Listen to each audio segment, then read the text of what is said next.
syaratnya cuma satu, yaitu bersyahadat kepada Allah. Inilah silsilah cikal bakal orang kawin maharnya itu syahadat. Kan ada orang maharnya nggak mau neko-neko, syahadat doangan. Ya, belum lama juga ada orang kawin cuma pengen dibacain Ar-Rahman, surat Ar-Rahman. Tinggal yang kalau laki-laki pulang ngapal nih. Perintahnya cuma minta dibacain, bukan minta ngapal. Cuma kalau udah pulang panas dingin, aku mau belajar. Maju terus, kenapa? Kan disuruh baca. Kalau baca mah boleh nyontek dari Quran, kecuali mahalnya minta hafalan. Itu mah udah oleh karena bubar jalan. Tapi kalau suruh baca, kurang pantang, maju terus. Nah ini silsilah dasar orang mahalnya nggak pakai benda, pakai ucapan, pakai bacaan. Belakangan ada upinan kau dengan bismillah, gitu. Jadi dilamar dengan bismillah doangan. Nah, itu dari mana kita dapat sanadnya, keilmuannya? Dari Ummus Sulaim. Jadi kalau ada orang upinan kau dengan bismillah, mahalnya nggak usah ribet-ribet, ya kan? Bacaan aja, syahadat aja, bismillah aja. Ini pertama kali yang ngucapin adalah Ummus Sulaim, emaknya Anas bin Malik.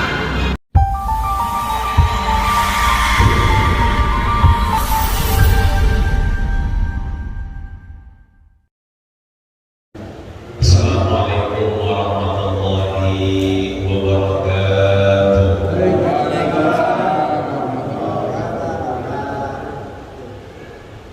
Bismillahirrahmanirrahim. Wassalatu wassalamu ala Rasulillah.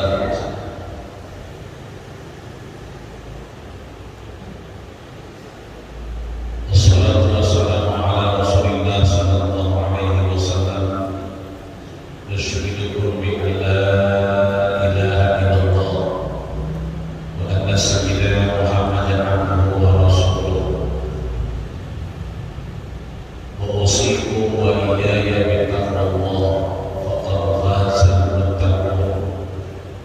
Faqad ahsana al-qa'il ya ayyuhalladzina amanu taqullaha haqqa tuqatih wa la tamutunna illa wa antum muslimun.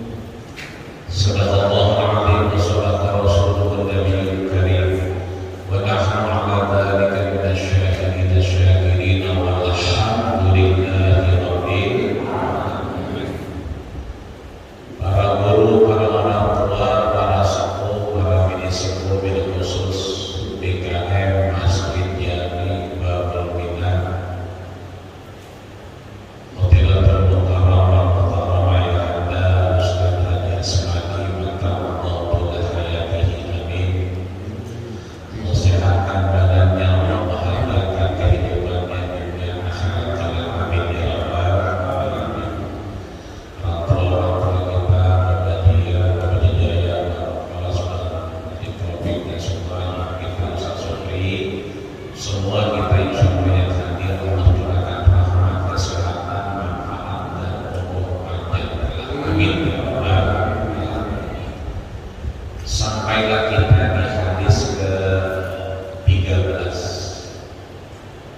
Kalau yang punya HP sudah di-share sama Allah, itu ada hadisnya di HP-nya, sudah di-setting ada hadisnya, jadi bisa dibuka hadisnya kalau bawa HP. Jadi kalau dibuka gambarnya itu ada tulisan hadisnya. Jadi sekalian kalau yang mau kitab, punya kitab tapi ada hadisnya, ada makannya, sehingga bisa kita ngomong, bisa kita lihat.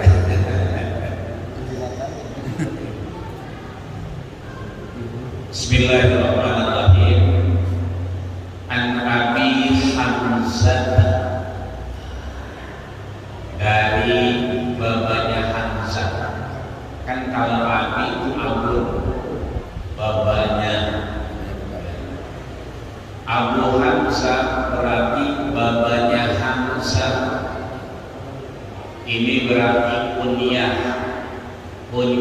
itu julukan, nama Ken, biar orang bisa tahu inisial. Biasa disebutkan dalam Rasul disebut dengan lakon julukan. Kalau sekarang nama Ken, ya, nama keren. Ya. Itu Abu Hamzah. Nama aslinya adalah Anas bin Malik radhiyallahu anhu. Jadi yang dimaksud di sini Abu Hamzah adalah Anas bin Malik. Ini nama sering kita dengar. Ini nama sering rasanya terlintas di kuping kita. Yang namanya Anas. Bahkan di kampung kita ada juga namanya Anas. Saking kita sering dengarnya. Cuman kalau yang ini mah namanya Anas bin Malik Al-Ansari. Kenapa namanya Al-Ansari? Karena dia orang asli Madinah. Kita tahu bahwa kita ini umat Nabi Muhammad. Dulu kemarin sudah kita bahas, ada yang namanya sahabat. Sahabat itu kriterianya dua: satu, hidup zaman Nabi; dua, ketemu sama Nabi.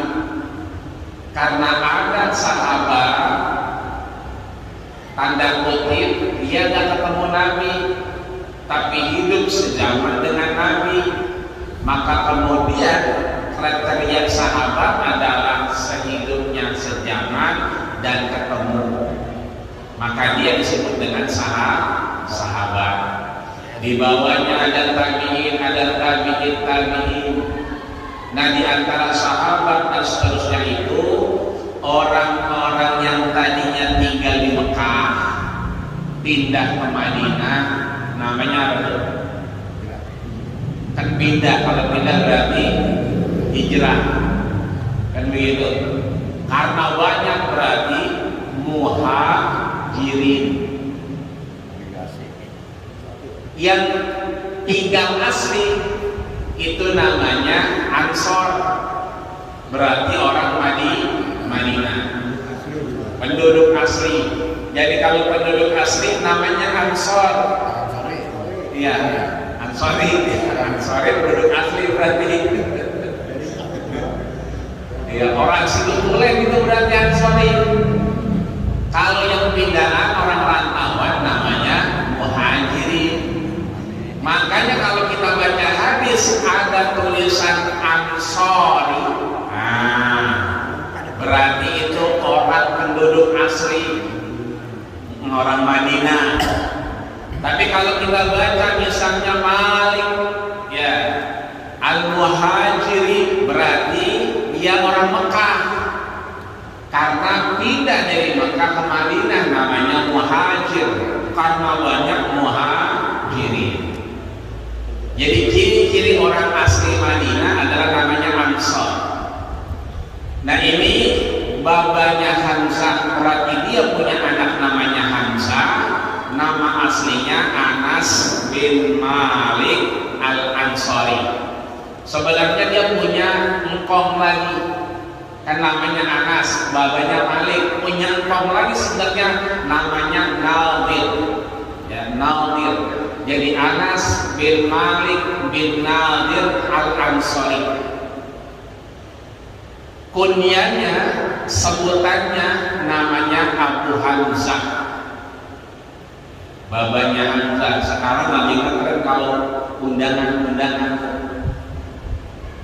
yang banyak undangan sunatan. Kalau orang kawin nggak ada, tapi kalau orang sunatan itu ada tuh Abu Fida. Berarti babanya tidak. Kagak taunya si Somad gitu. Ada lagi misalnya Abu Naila, ya berarti Abu Rahman. Jadi undangan-undangan sunatan sekarang juga pakai kunyah, pakai abu-abu. Yang penting bukan abu gosok. Ya. Ini kalau nyetaknya tahu ilmunya dapat pahala, nisbahnya panggilan ke sahabat kayak Anas bin Malik. Tapi kalau cuma numpang beken, numpang ngetren tapi nggak tahu asal usulnya, yang nggak dapat apa. Yang satu namanya ittiba, ngikutin orang-orang zaman Rasul. Yang satu lagi taklid, ikut-ikutan aja dah.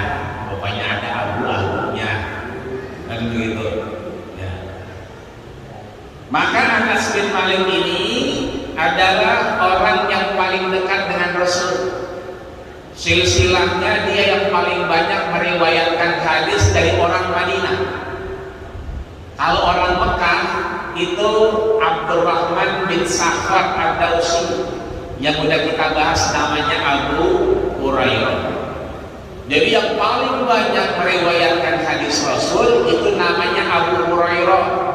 Tapi sayangnya kita tahu Masjid Kucing itu bukan di Madinah, ada di Mekah. Maka Abu Hurairah atau Abdurrahman bin Sakhar ad-Dausi dipastikan nih orang Mekah. Tapi orang yang paling banyak meriwayatkan hadis dari orang asli Madinah ini dia. Namanya Anas bin Malik bin Nadir Al-Ansari. Asli orang Ansar, asli orang Madinah, yang paling banyak meriwayatkan hadis dari Madinah. Dia punya emak namanya Ummu Sulaim.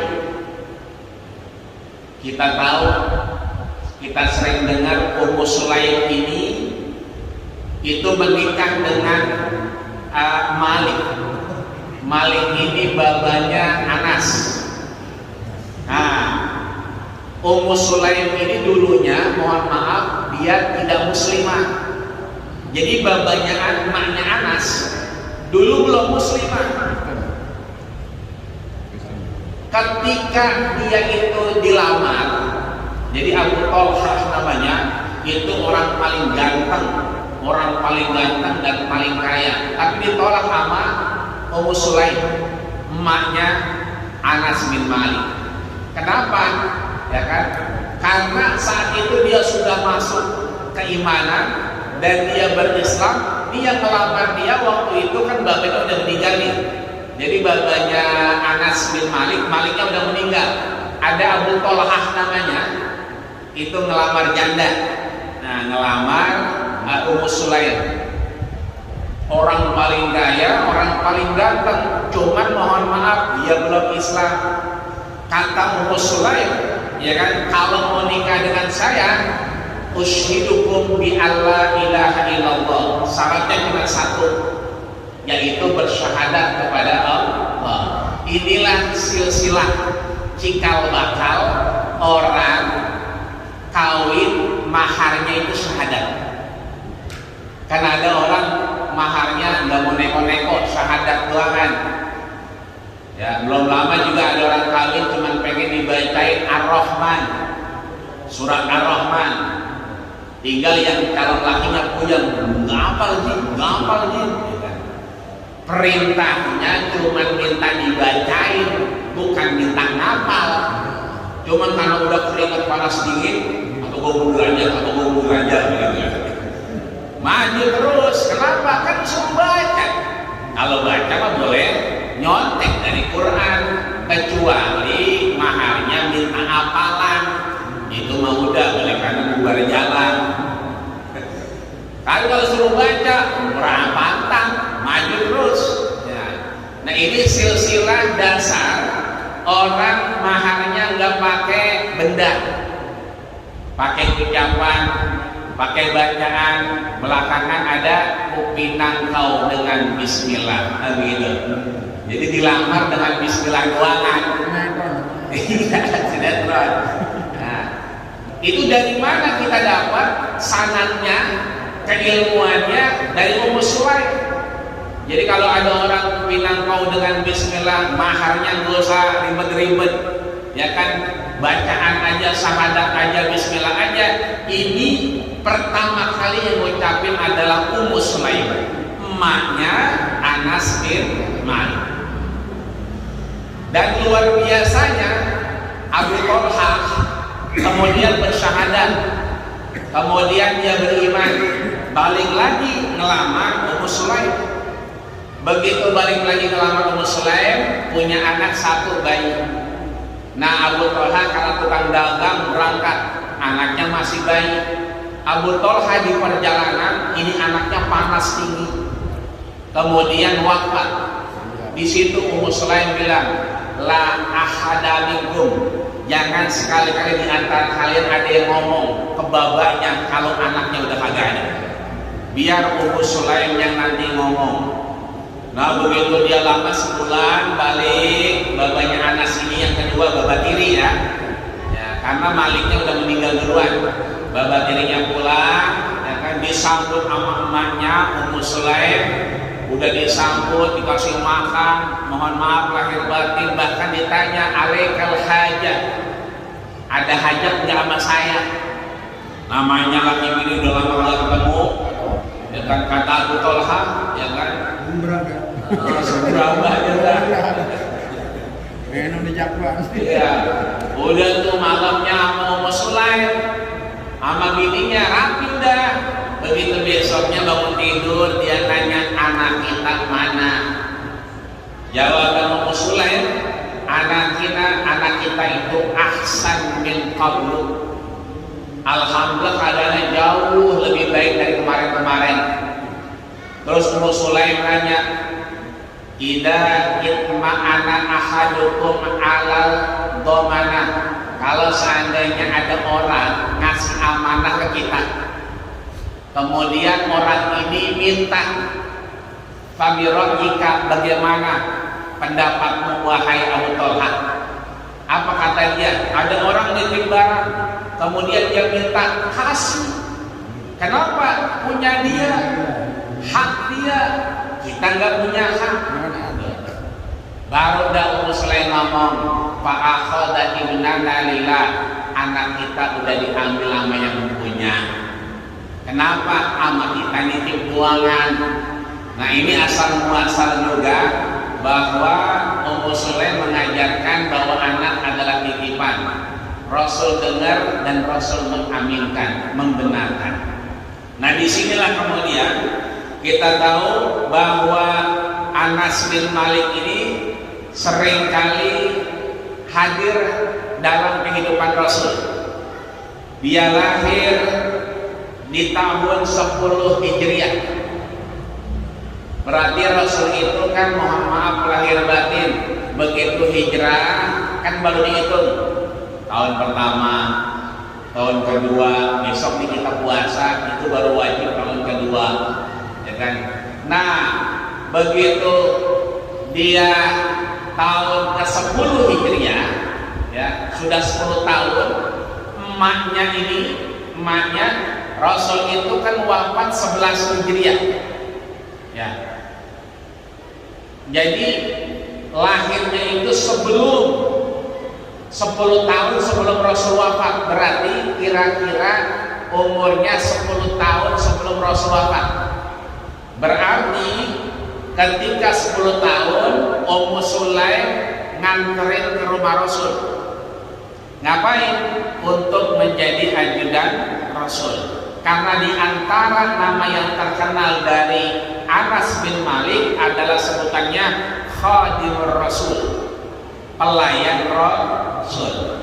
Dari sinilah kita bisa lihat ada Khadimul Haramain Asy-Syarifain, pelayan dua tanah suci.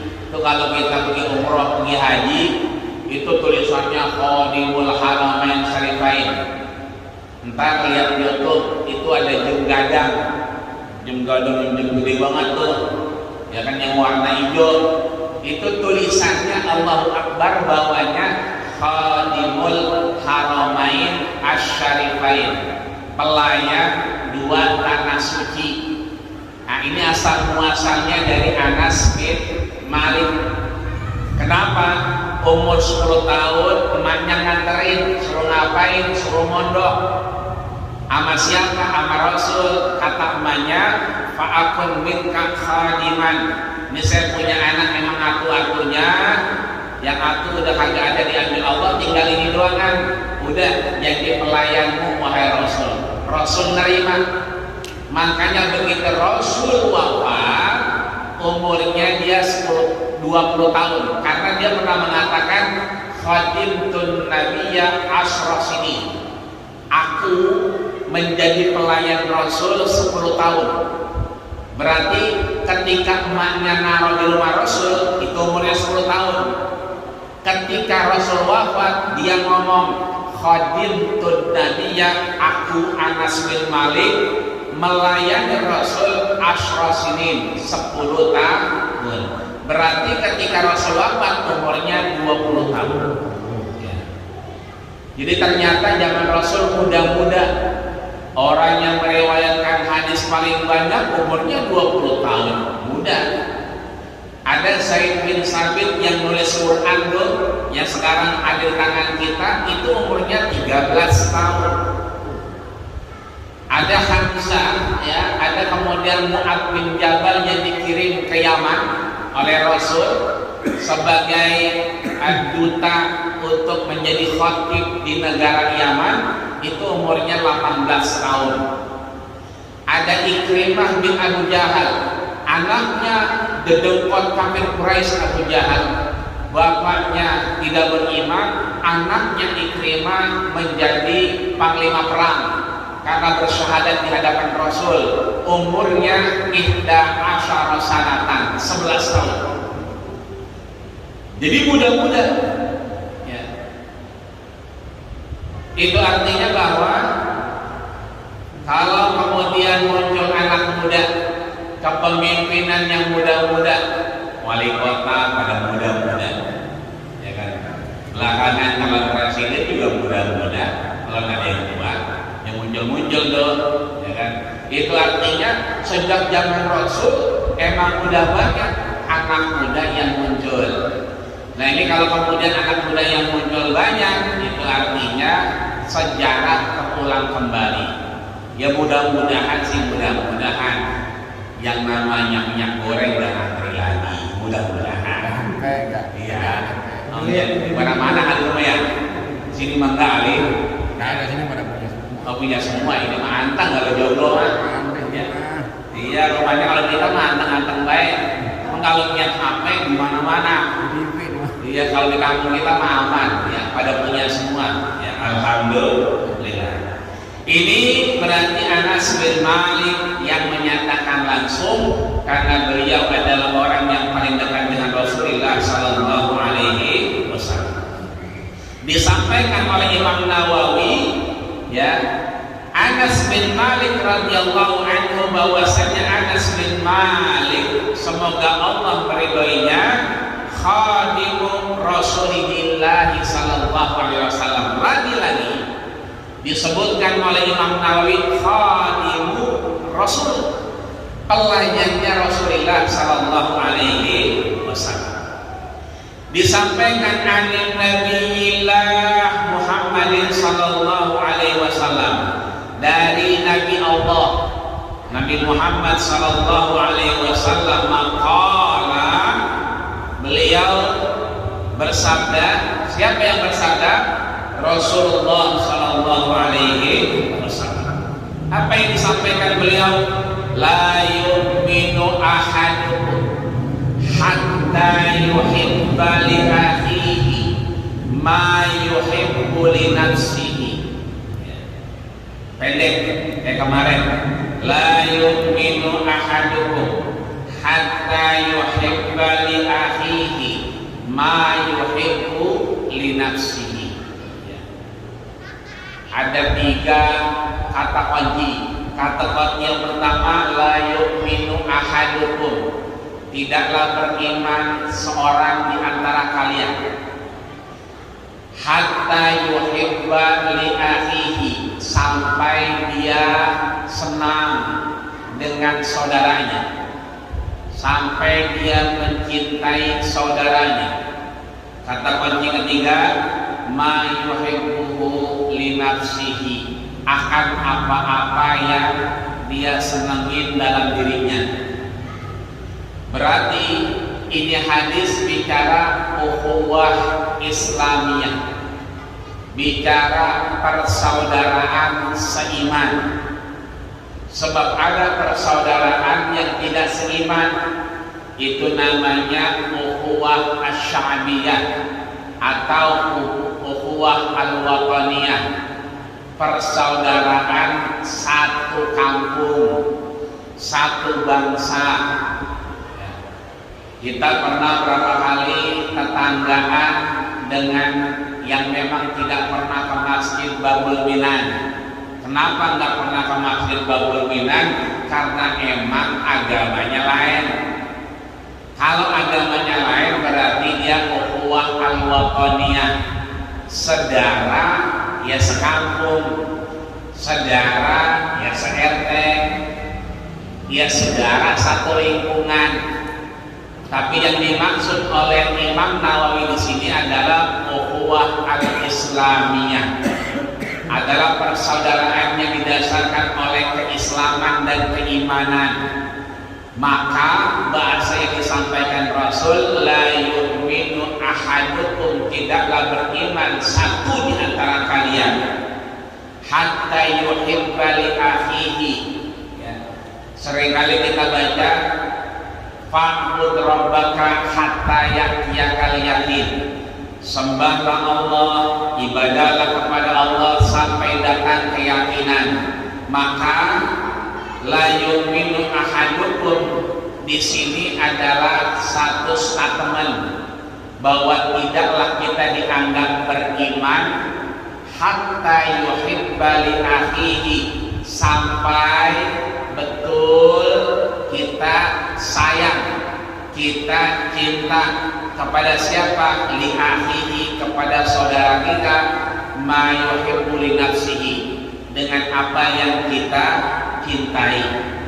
Maka di sini Allah Subhanahu wa taala melalui baginda kita Rasulullah sallallahu alaihi wasallam menegaskan ada dua huruf yang sering terulang. Apa itu? La. Nah, kita kalau umroh haji sering ngomong ya, la, am. Pokoknya kalau kagak berarti la. Ditawarin makan ya kan, karena takut la. Indonesia naam ya kan. Sholat naam ya kan. Jadi la di sini ada dua. Satu namanya harfu nafyin ya. Yang kedua harfu nahyin ya. Jadi ada la nafyin, adalah nahyin. Kalau la nafyin itu peniadaan. Kalau la nahyin ya nahyun, kan takwa itu intisal awamiri wajinabi nawahi, nahyun, melaksanakan perintah Allah dan meninggalkan larangannya. Maka kalau la-nya la nahyun berarti pelarangan. Yang kedua la-nya la nafyun, peniadaan. Nah, maka di sini Rasul menegaskan ini lamnya bukan lam larangan. Kan ada lam larangan. Apa itu? La tagdob, jangan marah. Walakal nah, kalau kita nggak marah dapat surga. Itu berarti pelarangan. La tagdob, jangan marah. Biasanya suka ada tulisan jangan tidur di masjid, berarti la tanam. Ya. Tidur nggak boleh, berarti ngorong boleh dong nih. Itu mah pulas. Tidurnya aja nggak boleh, apalagi ngorongnya.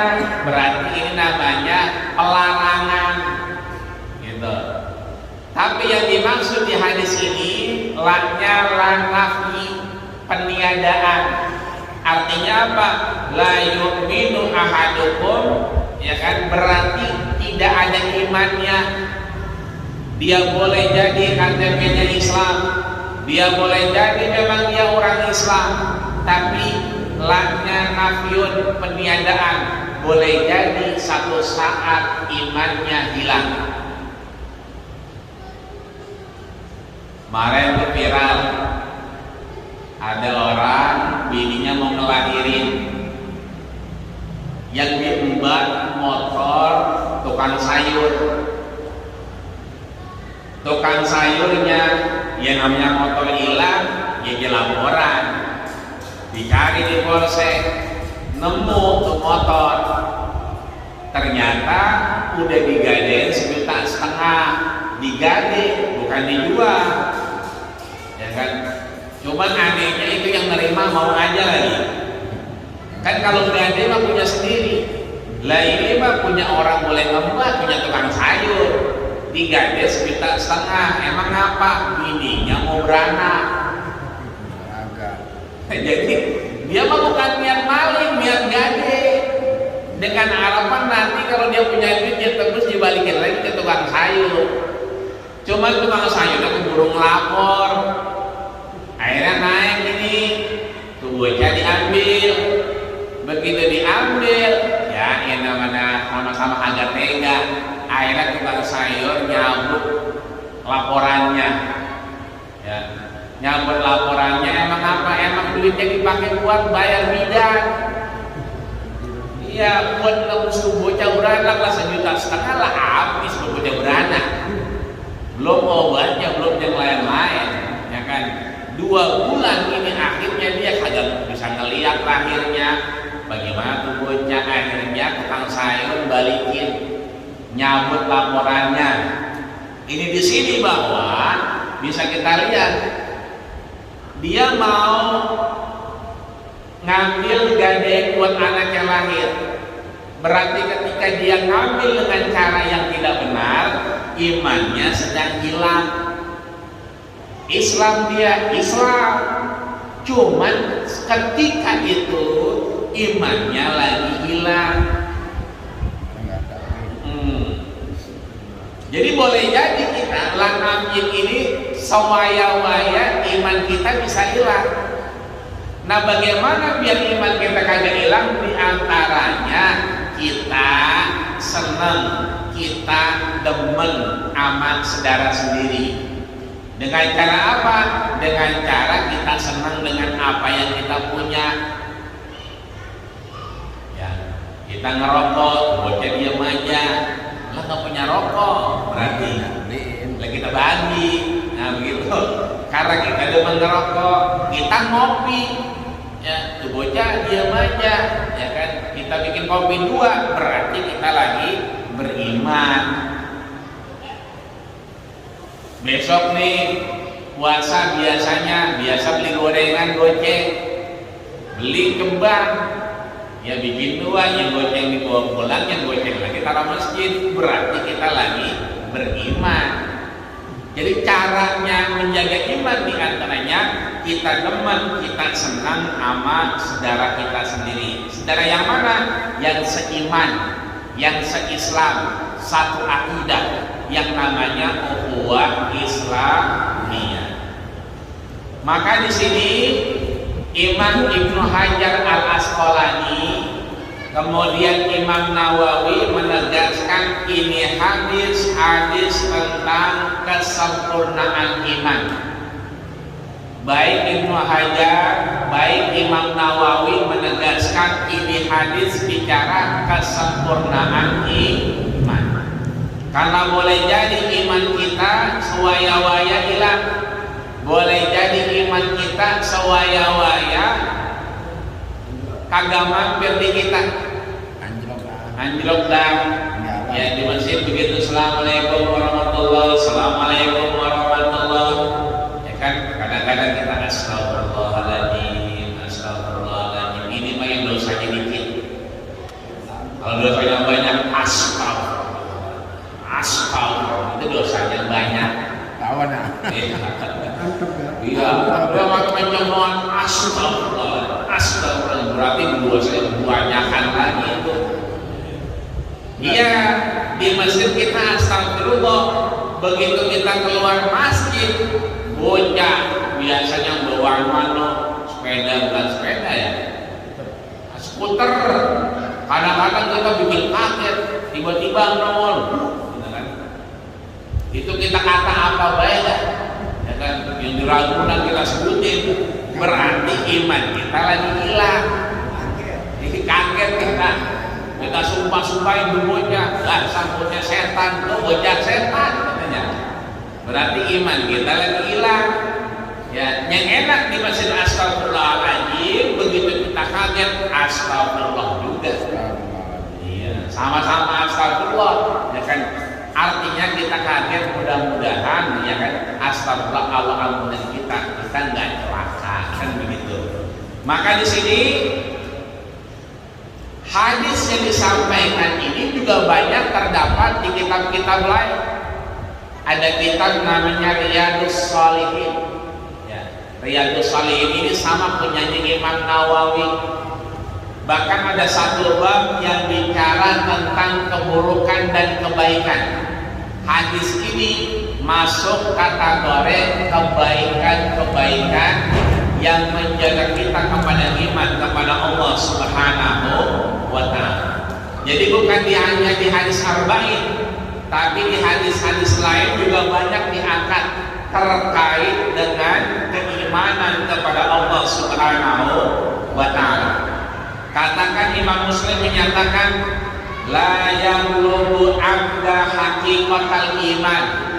Tidaklah iman itu full, penuh, hatta yuhibba linnasi ma yuhibbu li nafsihi, sampai dia senang dari apa yang dia punya kepada orang lain minal khair, tapi tanda kutip dalam kebaikan. Jadi yang kita senengin kebaikan-kebaikannya, maka dia menjadi bahan untuk kita memberikan kekuatan daripada iman kita. Bahkan Allah Subhanahu wa ta'ala dalam surat Al-Hujurat ayat 10 ditegaskan innamal mu'minuna ikhwatun. Inna sesungguhnya berarti taukid penegasan. Innama ma itu apa-apa. Kalau man siapa, ya kan? Berarti innamal mu'minuna, maka mukmin ini sifat, bukan orangnya tapi sifatnya.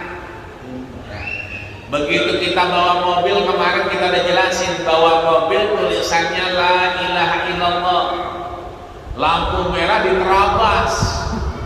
Yang bawa siapa? Orang Islam bukan? Orang Islam. Cuman beda antara orang Islam sama Islam. Kalau Islam itu sifat, ajaran yang disematkan kepada orang Islamnya. Kudunya begitu ada lampu merah, karena mobilnya ada la ilaha illallah, ada hadza min fadli rabbi, ada tulisan Allahu Akbar, kudunya ngerem. Karena apa? Pasti yang bawa pakai peci haji, ya kan? Pasti yang bawa orang Islam. Begitu diterabas saja, berarti orang Islamnya sedang tidak Islam. Maka Allah sampaikan innamal mu'minuna ikhwah. Inna sesungguhnya ma apa-apa, sifat yang ada dalam orang beriman itu adalah ikhwah, persaudaraan. Maka kalau dengan orang Islam kita sudah merasa bersaudara, terlebih kepada orang lain akan berimbas kita merasa bersaudara. Tapi persaudaraannya memang perlu dibatasi. Ada ukhuwah wataniyah, ada ukhuwah yang namanya ukhuwah Islamiyah. Maka ada sifat-sifat yang mestinya kita lihat dalam kehidupan kita. Contoh, ya, bahwa ada hal-hal yang boleh jadi itu menjadi bagian kita di hadapan Allah Subhanahu wa ta'ala. Boleh jadi sifat-sifat yang baik yang Allah berikan untuk kebaikan kita di hadapan Allah Subhanahu wa ta'ala. Contoh misalnya, bahwa ada sifat-sifat yang Allah berikan kepada kita. Apa saja itu sifat-sifat? Satu misalnya, senang jika saudara kita mendapatkan kebaikan. Berarti benar apa enggak itu? Ini dibenerin enggak kira-kira? Senang, girang kalau ada saudara kita dapat kebaikan. Berarti benar apa enggak? Benar yang ini. Jadi kita kudu senang, kita kudu girang kalau ada saudara kita yang Islam itu mendapatkan kebaikan. Cucunya lahir, cucunya lulus, sehat, banyak. lebih banyak. Kayak apa aja itu? Berarti kita kudu senang. Ya. Yang kedua, tidak senang ya jika saudaranya mendapatkan keburukan. Benar apa tadi? Benar ya. Kita tidak senang, kita nggak senang kalau saudara kita mendapatkan keburukan. Sian. Ya, sian, ya kan? Ada hal terkait dengan ketidakbaikan kita nggak senang. Berarti mah ini benar ya? Benar ini mah. Yang kedua, yang ketiga, tidak senang jika saudaranya mendapatkan kebaikan. Salah itu mah ya. Salah. Sebab ada orang yang kagak senang kalau saudaranya dapat kebaikan. Ya, salah ini mah. Ya. Yang terakhir yang keempat, senang jika saudaranya mendapatkan keburukan. Nyumpain. Cuma nggak boleh banyak kalau itu ya. Iya. Berarti kita simpulin yang namanya iman itu senang ngelihat orang senang, girang ngelihat orang girang, itu berarti iman. Yang repot kan senang ketika ngelihat orang lain dapat keburukan. Iya, berarti ini bukan iman. Dia dirasain mampus kalian. Nah, ya. Sebab biar kata kita kagak demen, biar kata kita nggak suka, kita mah nggak ada hak untuk menghakimi orang. Dulu Nabi begitu datang Al-Faid Dhu Hizbah, harta rampasan perang dari Yaman dibagi-bagiin. Begitu dibagi-bagiin rata, udah rapi, tiba-tiba ada orang ngomong, Ittaqillah ya Muhammad, bertakwalah engkau wahai Muhammad. Lah, yang paling bertakwa siapa? Nabi. Kalau urusan takwa mah yang paling tinggi takwanya Nabi. Ada orang memberikan, Ittaqillah, bertakwalah engkau wahai Nabi Muhammad. Kenapa? Pembagiannya dapat dikit doangan. Iya. Makanya dia memberikan. Iya, betul. Oh, banyak kata. Akhirnya kira-kira sahabat diam aja apa? Enggak enak perasaannya. Enak. Agak enak, gerak. Enak yang bisa. Iya. Ada Khalid bin Walid namanya, itu langsung bangun, langsung ambil pedang. Apa kata dia? Ya Rasulullah, Rasul izinkan saya menebas batang lehernya. Lah, masa Nabi dibilang ittaqillah, bertakwalah wahai Muhammad. Lah yang paling bertakwa ya Rasul, yang paling bertakwa ya Muhammad. Panas Khalid bin Walid minta izin mau nebas batang leher. Apa kata Nabi Muhammad? Mahlan ya Khalid, tenang Khalid, innahu yusalli, dia lagi sholat. Masa lagi sholat mau tebas batang lehernya? Jangan. Apa kata Khalid bin Walid? Innahu yusalli, dia memang sholat.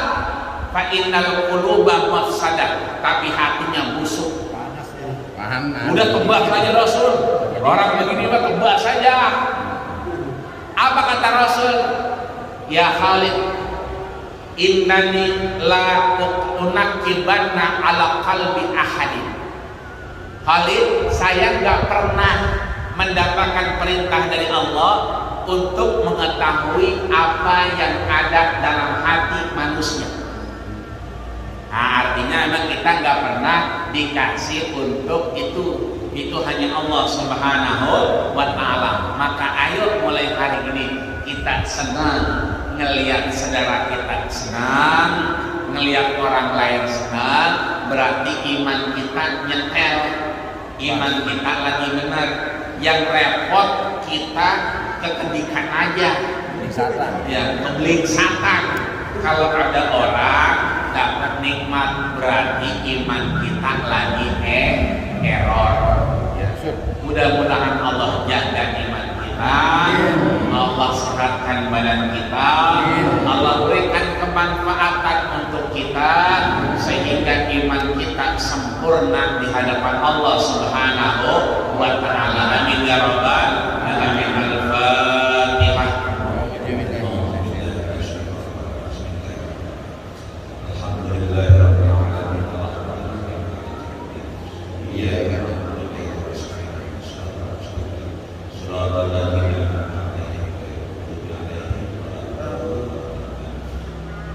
Kita baca Fatihah juga anak-anak kita biar kayak Anas bin Malik, biar menjadi sesuatu yang bermanfaat, biar kakak babanya udah gak ada, emaknya udah gak ada, tapi anaknya bisa bermanfaat buat orang lain. Mudah-mudahan setelah kita gak ada, anak-anak kita bisa bermanfaat buat masjid dan kampung kita. Nabihi min niyatin salihah. Al-Fatihah.